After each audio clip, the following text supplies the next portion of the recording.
నమస్తే. Welcome to our channel. నేను సిరి. జగన్మోహన్ రెడ్డి గారు ఏపీలో ఎందుకంత అత్యంత దారుణంగా ఓడిపోయారనేది అంటే కొత్త నిర్వచనం ఒకటి చెప్తున్నారు. అది ఏంటి అనేది మనకు వివరించడానికి మనతో పాటు ఉన్నారు ప్రముఖ సీనియర్ జర్నలిస్ట్ డివిఎస్ గారు. నమస్కారం సార్. నమస్తే. సరే, ఇప్పుడు చూస్తుంటే జగన్మోహన్ రెడ్డి గారు ఏపీలో ఎందుకు ఓడిపోయారు అనే దానికి ఒక కొత్త నిర్వచనం చెప్తున్నారు. ఎందుకు ఇంత దారుణంగా ఓడిపోయాను అనడానికి. అంటే అది తను చెప్పే విషయంలో అది ఎంతవరకు వాస్తవం అంటారు సార్?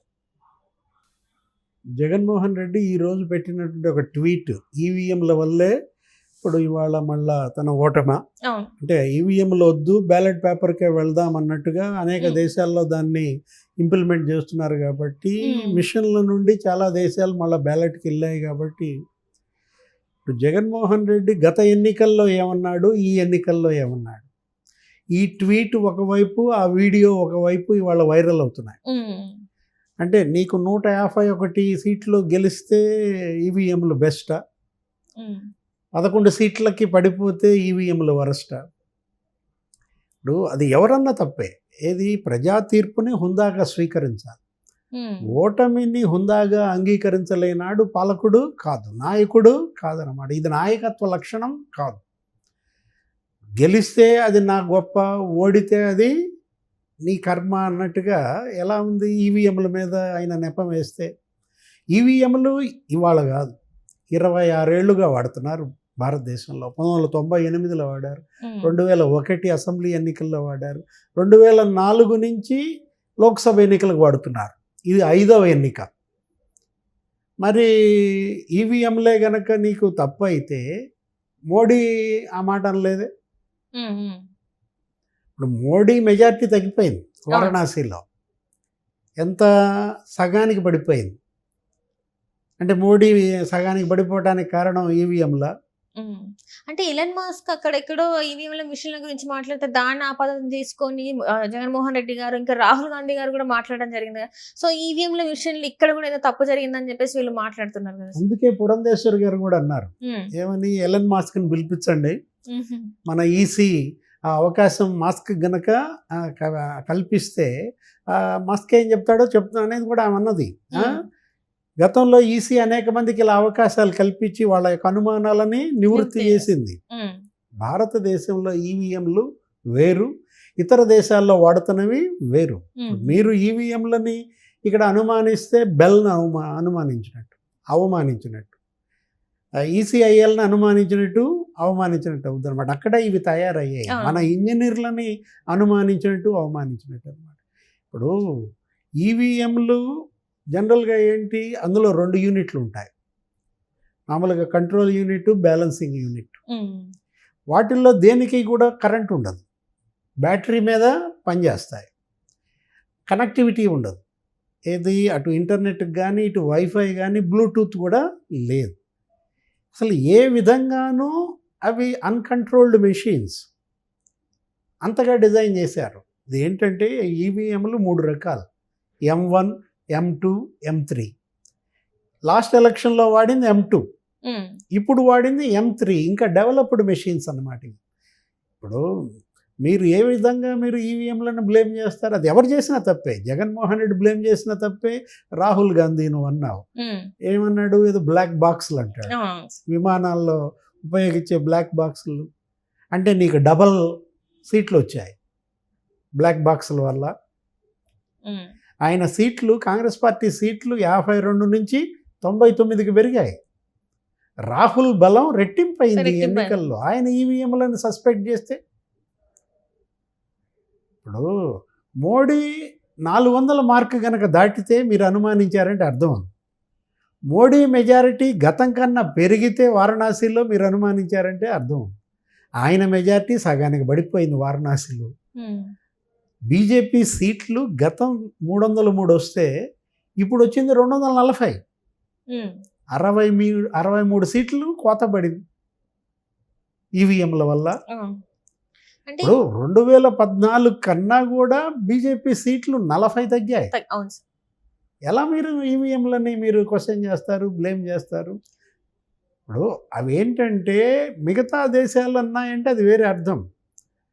మస్క్ ఏమన్నాడు, ఎలన్ మస్క్ ఏదో మానవులు ఏఐ ఎలా అయితే నీకు వస్తుందో అట్లాగే ఈవీఎంలు కూడా చేయొచ్చు అని ఆయన ఏదో ఒక పీపల్ ఒకటి వదిలేడు.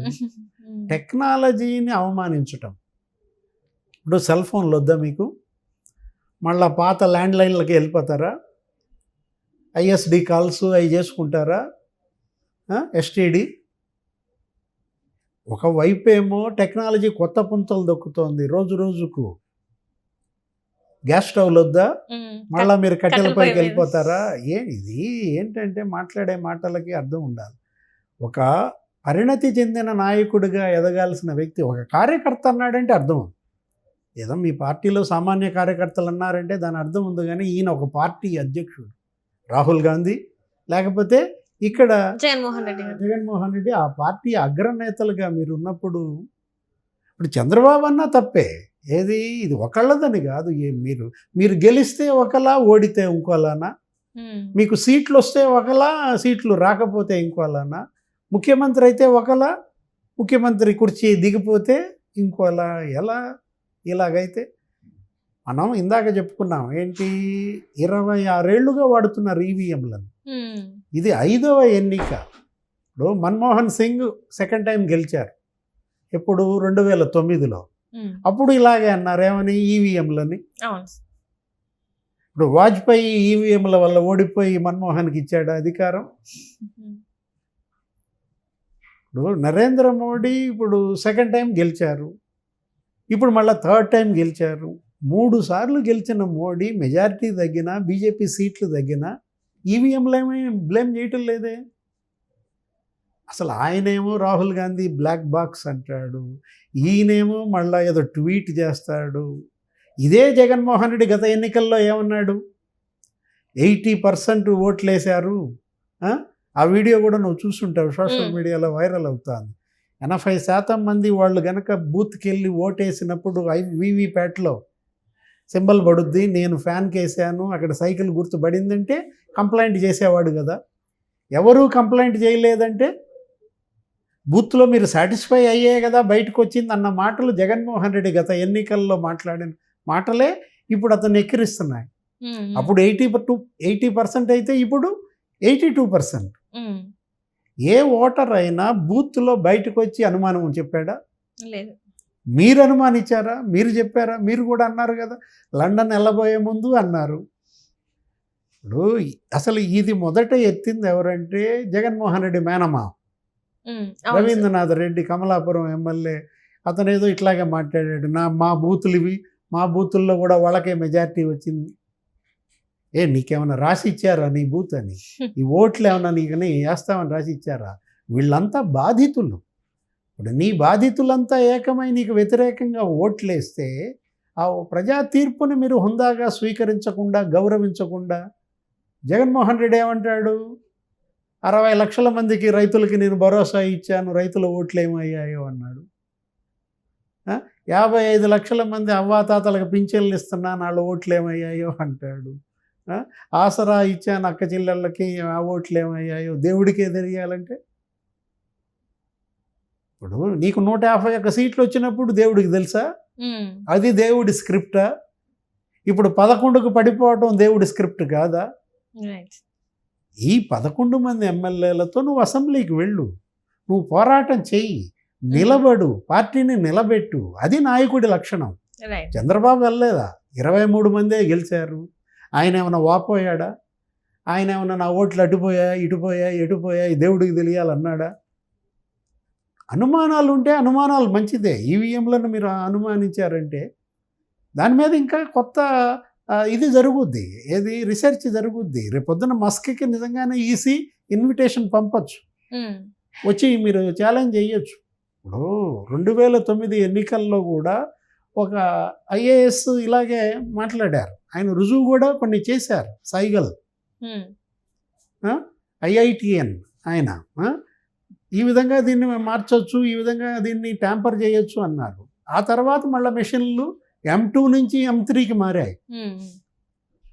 ఎప్పటికప్పుడు మనం ఏంటంటే మార్పుతో ముందుకెళ్తున్నాం, సాంకేతికను అభివృద్ధి చేసి ముందుకెళ్తున్న దీంట్లో కొత్త పుంతలు టెక్నాలజీ జరుగుతుంటే వీళ్ళు ఇంకా ఛాందసంగా నేను మళ్ళా బ్యాలెట్ పేపర్కే పోతాను, మాకు మళ్ళా బ్యాలెట్ పేపర్లే ముద్దు, సిపిఐ నారాయణ గారు కూడా అంటున్నారు. రైట్ ఆ? Right sir. So right, thank you so much sir.